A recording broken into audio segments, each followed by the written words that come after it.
Ano nga ba ang totoong dahilan kung bakit hindi sasali ang mag-asawang Dingdong Dantes at Marian Rivera sa darating na MMFF 2024 o Metro Manila Film Festival 2024? Tara't na't alamin!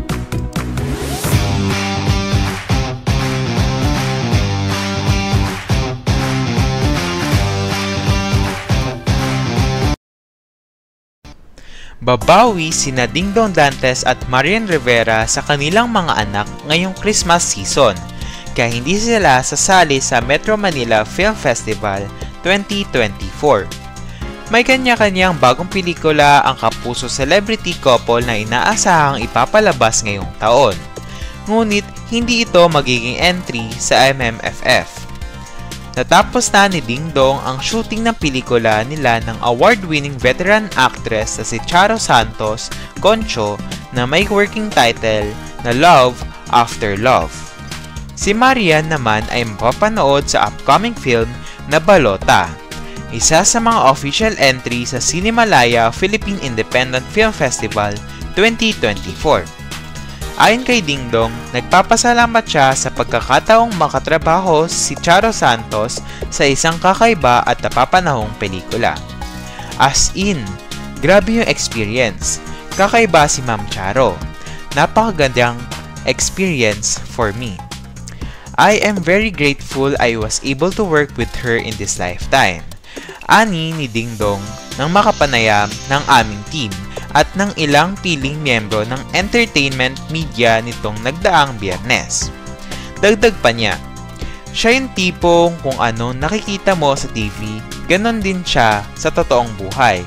Ganon din siya ka-genuine, kabait at kahusay.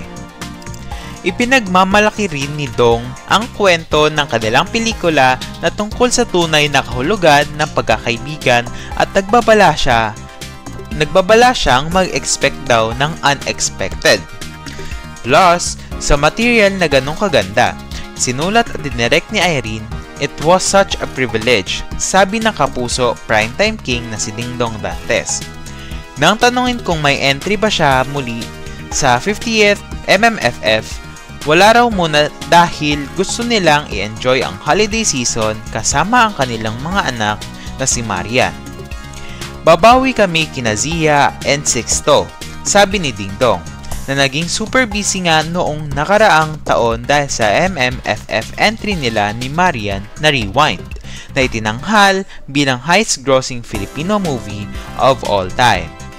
Nakausap ng press si Dingdong noong Hunyo 28 sa Manila Hotel kung saan nirepresent niya ang kanilang grupo na aktor PH para formal na inihayag ang nominasyon ni Vilma Santos Recto bilang National Artist.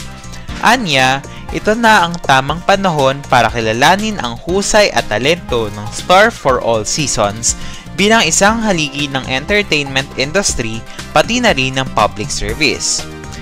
The range of Vilma is unparalleled. Yung kanyang mga portrayals bring truth and authenticity to the screen, captivating audiences not just in her generation but across generations. Yung impact ni Ate V is generational, across all seasons. Equal yung pakiramdam mo sa kanya 10 years ago kumpara mo ngayon, ito yung tamang panahon sa aking pananaw. Paglalarawan ng aktor kay Ate V. At dyan nagtatapos ang ating chika for today.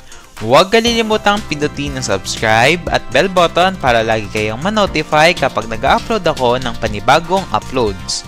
Like at share button na din para marami pang ma-upload kagaya ng ganitong content. Yun lamang, paalam!